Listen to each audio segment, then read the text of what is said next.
turned out to be a resounding success, much to the delight, excitement, and enjoyment of tourists and Gambians alike, free from any problems whatsoever, all executed according to plans. Now the future of the Gambian paratroop is in the hand of Gambia, and you prove already you can do it. Members of the Armed Forces thanked His Excellency the President for not only making the training possible, but also for being instrumental in ensuring that the Armed Forces is a pact of quality and professionalism. It may be pertinent to note that when the idea of skydiving was conceived, His Excellency directed that the Armed and Security Services take part in the training and undergo skydiving and parachute jumping. Heeding to His Excellency's instructions, we did not hesitate to spearhead the initiative and hence cleared the ground and provided the requisite logistics. And today we have successfully seen. This training is an additional and in line with the CDS training calendar 2013 to ensure a highly trained armed force that is prepared to meet the ever-demanding security challenges in the 21st century. After the presentation of awards, volunteer participants were eager to display parachute jumping skills they've learned during the course of the training. Even as the crowd watched on, momentarily mesmerized, it's evident that it took just more than training to do what they did. And if anything, they were all unanimous in their awards. Like when you are up at 1,200, the moment they open the door of that plane, and you are to jump out of the plane, it takes a lot of courage, but you just have to do it. We have done it over and over, and we thank God that we have developed that courage as well. It's so hard to learn, yeah, and the air is too much in the sky. Yeah, so when you are learning, you should use your six. If not that, you will have so many injuries. Part of courage and determination and having the discipline, because without which it's going to be very difficult for just seeing a civilian beside you telling you to jump out of an aircraft 1,200, 1,300 meters. Is really determination and discipline. Yes. Courageous, as you can see. If you want to do it, first of all, you have to think about it. But I mean, training is all what it takes to be there, and doing it is no magic. This newest product of Gambian tourism have proven to be a booming success for not only the hospitality sector, but the Gambia Armed and Security Forces, who are poised to share the benefits the package unloads in the form of training.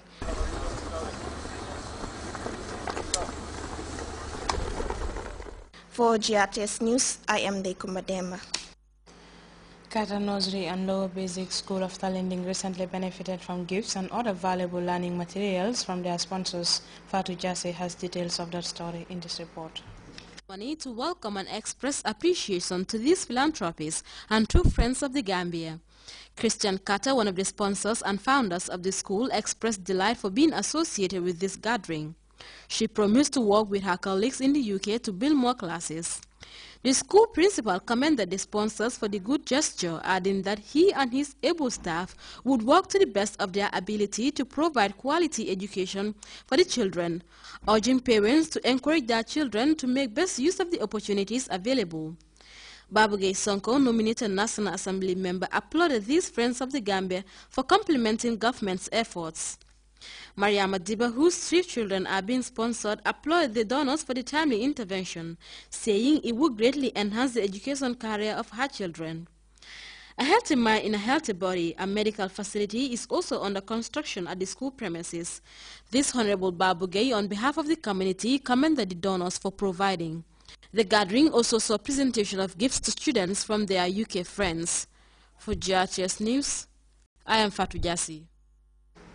That report by Fatou Jasseh will take us to our first break. When we come back, we take a look at the international news. Stay tuned.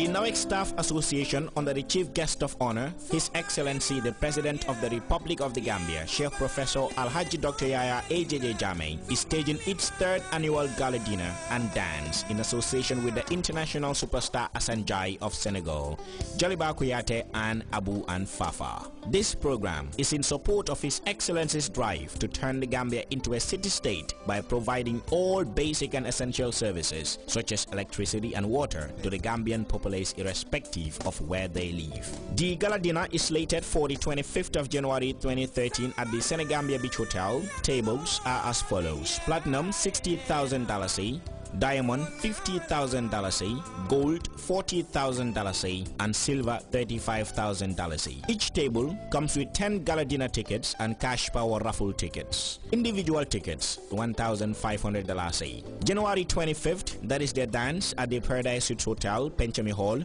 The tickets are as follows: VIP $600, Ordinary $400. Chief Guest of Honor for the night: Modu Turo Dabo, Aja Chan Khan, and Fatu Toure. And at Brikama Joko, which is January 27th, the tickets are $200 flat. Chief Guest of Honor: Lamin Sane, Governor of West Coast Region, Aja Fatu Sow, Farato Alcalo, and Amidou Ja Oil. For reservations, please call 366-4096, 997-3500, 384-6607, 980-2992.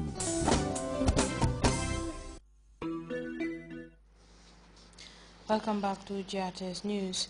The United Nations has raised concern over cases of human rights violations in Mali and called for investigations into the claims of reprisal and summary execution by the Malian army. The Malian military has denied the allegations and said it will lead an investigation if necessary. We have details in this CFR report. On the outskirts of Sevare, a town in central Mali, residents no longer draw water from these wells because of the odor of putrefaction.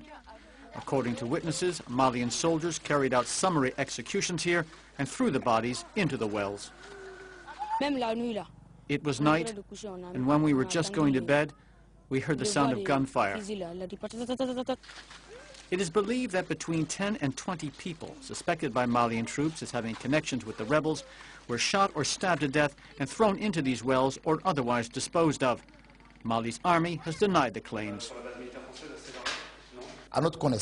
To the best of our knowledge, no executions were carried out. But if indeed they were, they will be investigated, just as they would in any normal army. Over the last several days, reports of summary executions have come in from Sevare, Mopti, and Niono. Most of the victims were Tuaregs and Arabs, whom the army accused of aiding the rebels. Human rights groups are calling for an investigation and the deployment of UN observers. The United Nations has been cautious in its response, intent on separating rumor from truth. The fact that there are rumors doesn't mean that these rumors are true. We need to be there to verify them. The population has already suffered so much and now finds itself in the midst of ethnic and religious violence. We don't want this. We don't want to be told that genocide is taking place. The French defense minister urged extreme vigilance among Malian troops to ensure against any abuses, saying that the honor of the Malian army was at stake. The British government is now warning its citizens to leave the Libyan city of Benghazi in response to what it says is a specific and imminent threat to Westerners. Benghazi is a city where an attack on U.S. consulate resulted in the death of 4 Americans, including its ambassador to Libya, Christopher Stevens. And news of that threat comes just a day after U.S. lawmakers got their chance to question Hillary Clinton about the attack. It was at times very unemotional. But as CNN's Jill Doherty reports, the U.S. Secretary of State remains steadfast and forceful. If she was tired by more than 5.5 hours of testifying on the deadly attack in Benghazi, the recently ailing Secretary of State Hillary Clinton denied she was holding anything back from Congress. That's not who I am. That's not what I do. There was no doubt how personally Clinton took the death of the 4 Americans in Benghazi. I stood next to President Obama as the Marines carried those flag-draped caskets off the plane at Andrews. I put my arms around the mothers and fathers, the sisters and brothers, the sons and daughters, and the wives left alone to raise their children. But Republicans leveled angry charges that the State Department and the Obama administration did not see the danger signs. I categorically